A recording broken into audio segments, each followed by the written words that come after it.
Alors donc bonjour, David Gachet. Moi je suis enseignant et formateur à l'ESPE, qui est l'institution qui gère un petit peu toute la formation professionnelle des enseignants. Et plus particulièrement, je suis formateur à l'ESPE numérique, c'est-à-dire la partie qui s'intéresse et à l'accompagnement des enseignants à l'usage des numériques.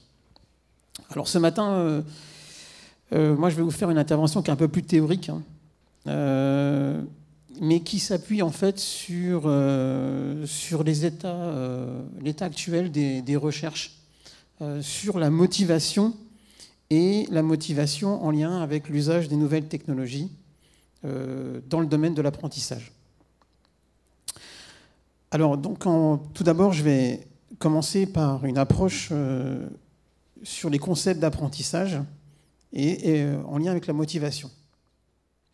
Alors, il faut savoir que dans la motivation, on a deux grandes écoles en psychologie, parce que la motivation, c'est un sujet qui est surtout abordé en psychologie.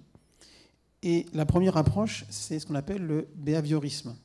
Alors le behaviorisme, c'est quoi? Ça date du début du XXe siècle.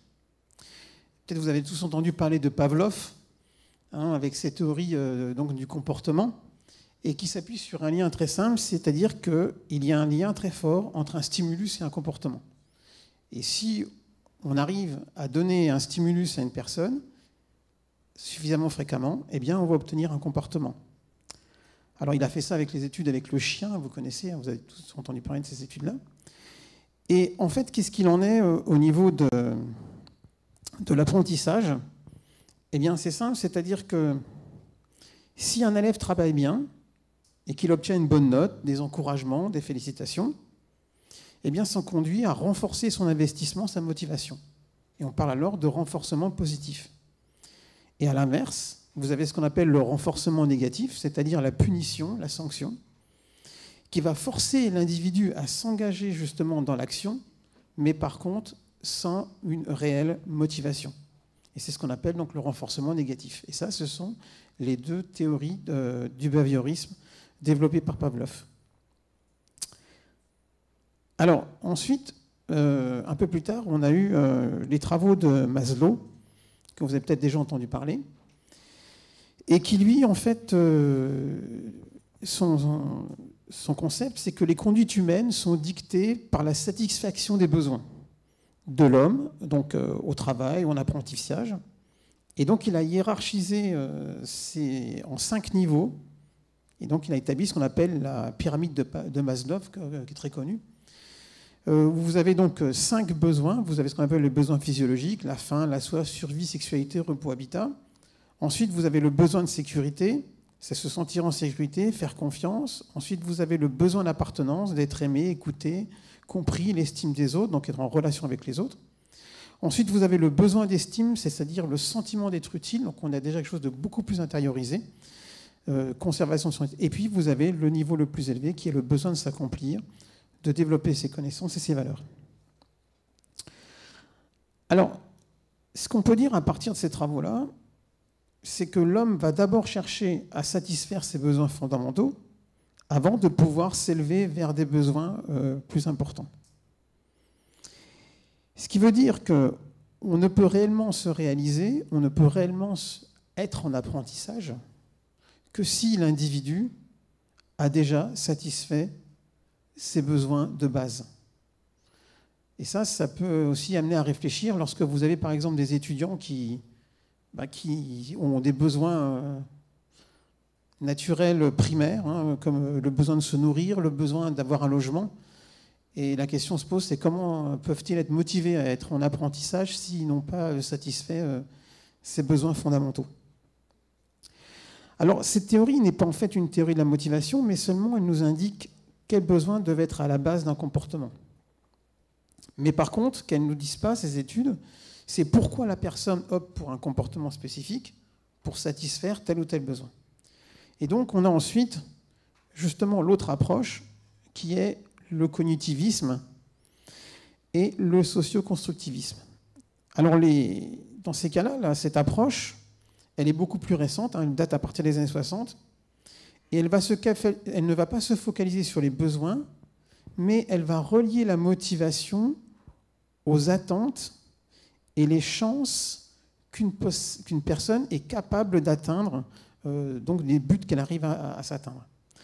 Alors les premiers travaux, c'est les travaux de Vroom, qui sont sur la théorie des attentes. Alors sa théorie, elle est basée sur 3 choses. Il y a 3 facteurs qui vont déterminer la motivation. La première chose, c'est l'expectation. Alors l'expectation, elle fait référence à la question « Est-ce que je suis capable de faire quelque chose ?» C'est-à-dire, quelles sont mes chances de réussite?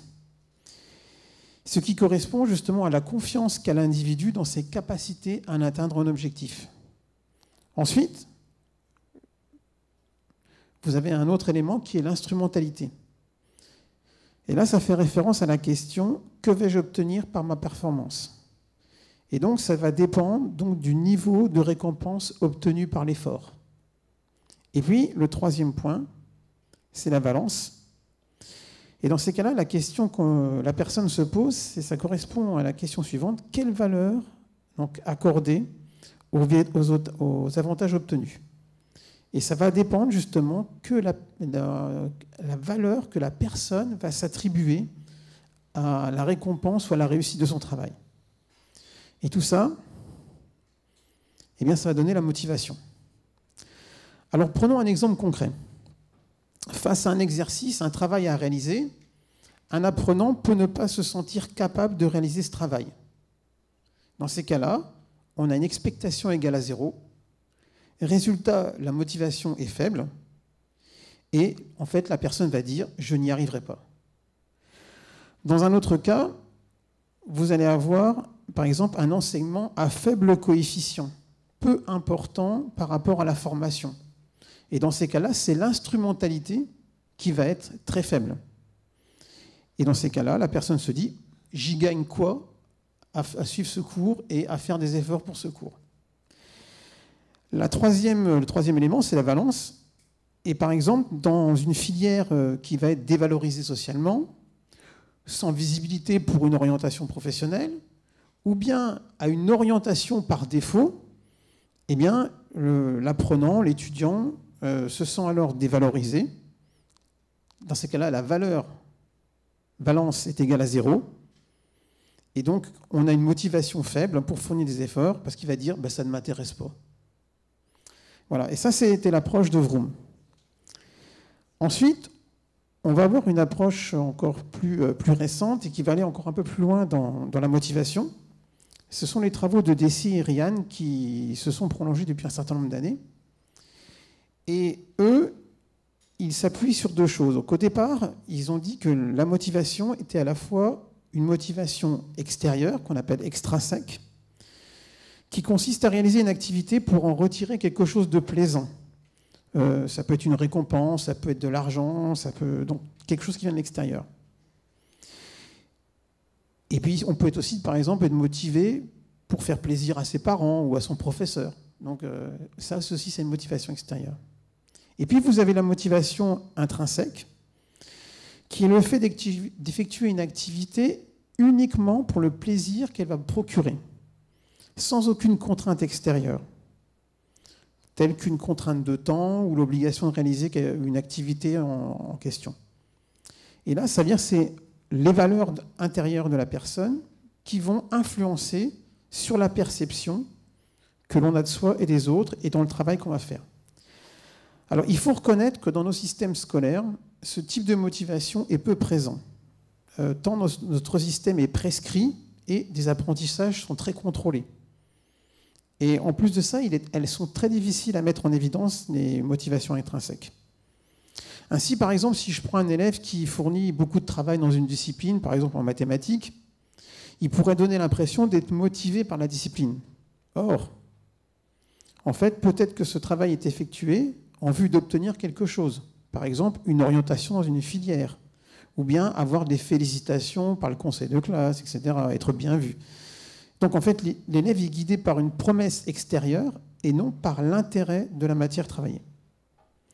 Alors par la suite, Deci et Ryan ont approfondi leur modèle Et ils ont fini par proposer ce qu'on appelle la théorie de l'autodétermination. En fait, ce qui se passe, c'est qu'il existe différents degrés entre la motivation intrinsèque et ce qu'on appelle la motivation. Alors la motivation, c'est quoi? C'est lorsqu'un individu ne perçoit aucune relation entre les résultats obtenus et les actions réalisées.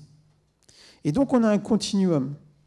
Par exemple, si je prends la régulation externe, donc qui est le deuxième ici, voilà, eh bien là, ce qui va se passer, c'est que le degré de motivation extrinsèque est très proche de la motivation.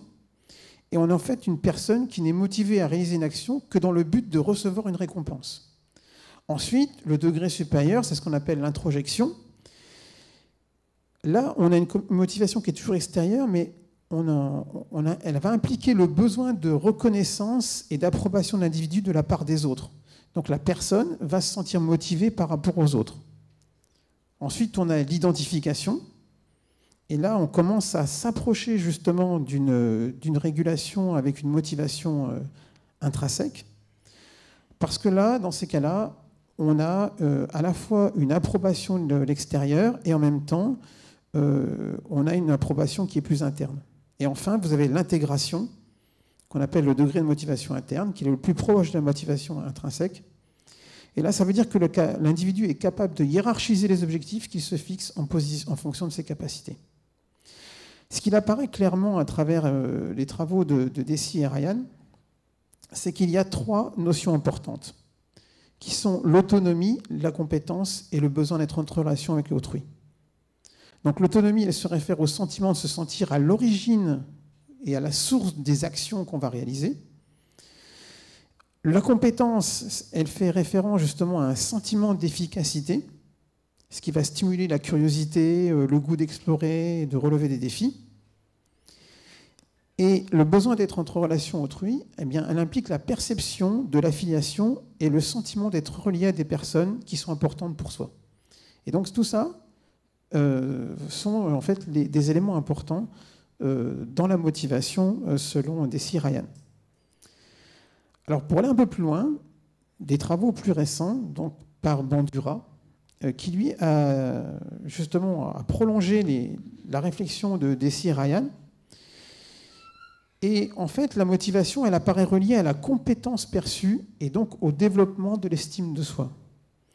Et cette notion, donc, qui a été développée par Bandura, donc, il dit la chose suivante: et ce sont les croyances dans ses propres capacités à organiser et exécuter les séquences d'actions propres à obtenir certains résultats.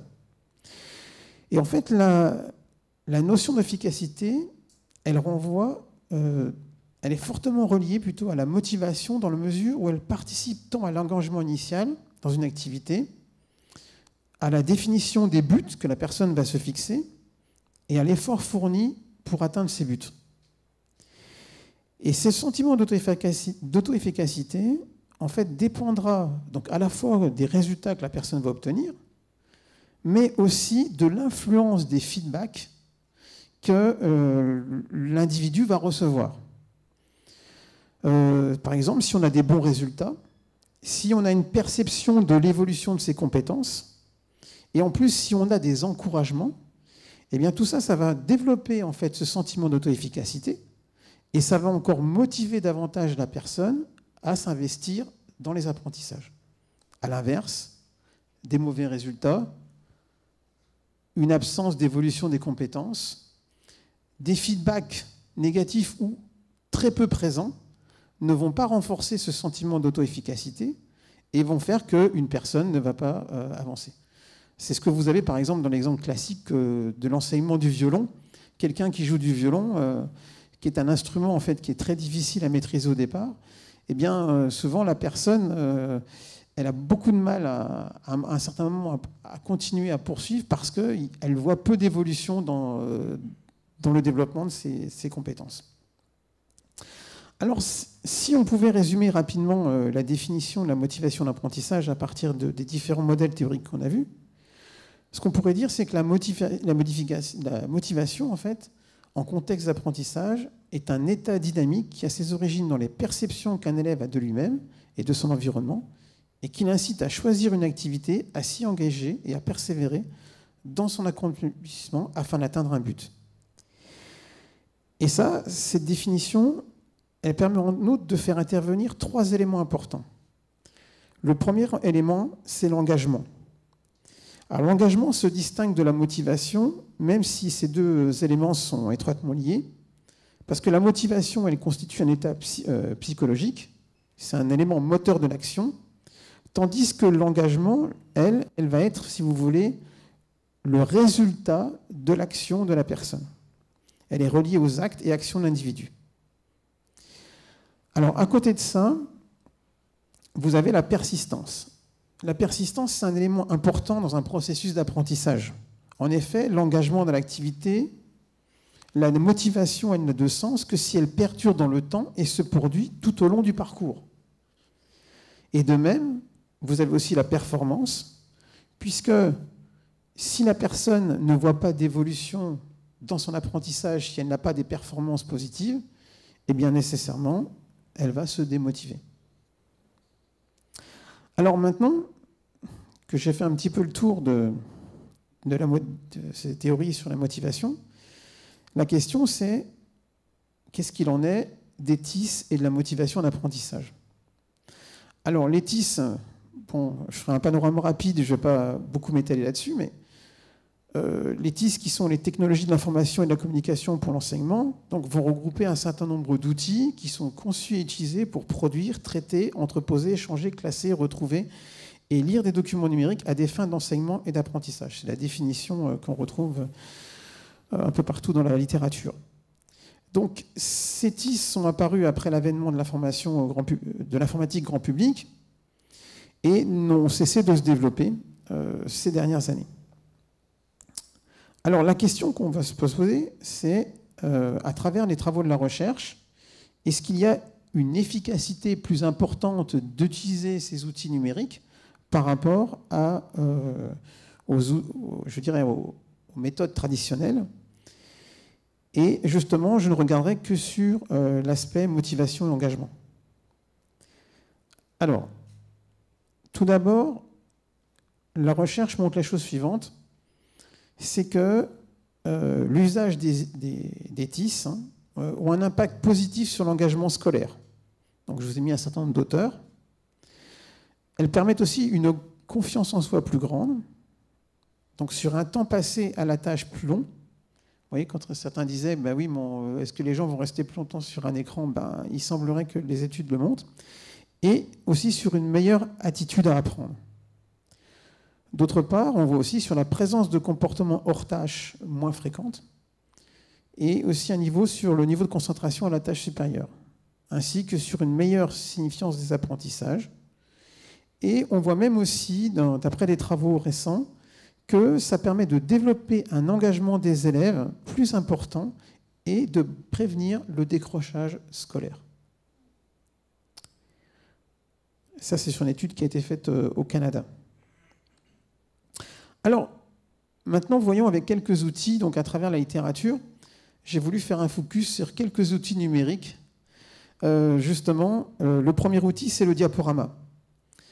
Et une étude a été réalisée sur l'efficacité des diaporamas et qui montre que dans les apprentissages, ça dépend avant tout non pas de leur utilisation en tant que telle, mais dans la conception de ces derniers. Ensuite, au niveau de la FAOD et l'engagement des étudiants. Ce qui apparaît clairement à travers la littérature, c'est la notion d'abandon. Et l'abandon, eh bien, c'est l'inverse de la persévérance, c'est-à-dire la persévérance, c'est l'absence d'abandon. Il y a Barbier, justement, qui est au CNAM, qui a fait tout un travail là-dessus, et ainsi que d'autres auteurs, Desmarais, Sauvé. Alors, il apparaît à travers des études récentes que le facteur d'abandon dépend surtout de la motivation intrinsèque. C'est-à-dire qu'une personne qui a une motivation intrinsèque très forte, eh bien, va plus facilement se démotiver lorsqu'il va rencontrer des difficultés dans son apprentissage en ligne. Ensuite, un autre élément important qui apparaît justement dans les facteurs d'abandon, c'est ce qu'on appelle un sentiment d'auto-efficacité faible. Une personne qui a un faible sentiment d'auto-efficacité, eh bien, abandonnera plus facilement. Et puis, un troisième élément qui apparaît justement à travers la littérature sur les facteurs d'abandon, c'est l'absence de liens socio-affectifs. C'est-à-dire, lorsqu'il y a un manque de feedback de la part de l'enseignant, il y a un manque de proactivité, c'est-à-dire que l'enseignant ne relance pas les étudiants dans l'apprentissage, eh bien ça, c'est un facteur de démotivation. Alors, pour finir, un dernier point concernant les MOOC. Donc les MOOC qui sont les Massive Open Online Courses, cours en ligne ouverts et massifs, donc qui sont des cours exclusivement sur le web. Et on parle de massivité parce qu'on a des cours qui peuvent aller jusqu'à 300 000 inscrits. Alors en fait, dans les MOOC, il y a deux types de MOOC. Vous avez ce qu'on appelle les CMOOC, qui sont dits des MOOC connectivistes, où là, vous avez les apprenants qui vont rentrer donc en relation et qui vont être vraiment partenaires du développement de l'apprentissage. Et puis vous avez les XMOOC, qui sont des modèles purement transmissifs. Alors, sur ces MOOC, des études ont été réalisées récemment, qui datent de 2018, et on constate qu'il y a un faible taux de réponse à des questionnaires d'évaluation des apprenants par rapport au nombre d'inscrits. Eh bien, les études ont montré qu'il n'y a que 9,5% en début de formation qui ont répondu au questionnaire, et en fin de formation, il n'y avait que 2,5%. Alors bien sûr, ce faible taux de réponse à ces questionnaires, qui étaient des questionnaires un peu d'évaluation, bon, ne donne pas exactement le pourcentage de personnes qui ont participé au MOOC, mais elle montre quand même qu'il y a une forte déperdition des personnes qui participent à ces MOOC, et donc un abandon très important.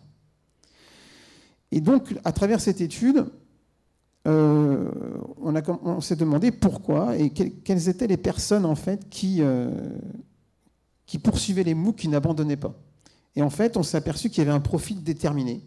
C'est-à-dire, souvent, c'était des gens qui étaient en situation professionnelle, qui étaient souvent très diplômés, avec au moins des bac plus 5, et qui avaient justement un sentiment intrinsèque très important, qui avaient un sentiment d'auto-efficacité important. Et donc, pour ces personnes-là, eh bien, eux, ils s'engageaient dans la formation et ils n'abandonnaient pas, ils restaient dans la formation. Ensuite, dans les questionnaires qui ont été posés aussi, on leur a demandé est-ce qu'ils ressentaient ce sentiment d'isolement.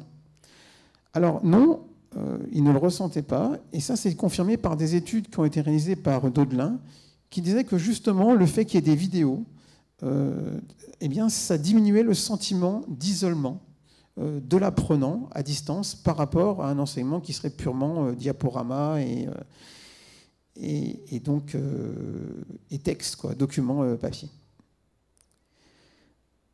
Alors en conclusion, ce qu'il apparaît à travers l'ensemble le panel de choses que j'ai pu consulter, qui n'est pas exhaustif bien sûr, si on veut avoir un enseignement qui soit vraiment performant, qui soit motivant pour les apprenants, il faut qu'il y ait des activités d'apprentissage qui ont du sens pour eux et qui leur proposent des défis à relever avec la possibilité d'échange avec les pairs.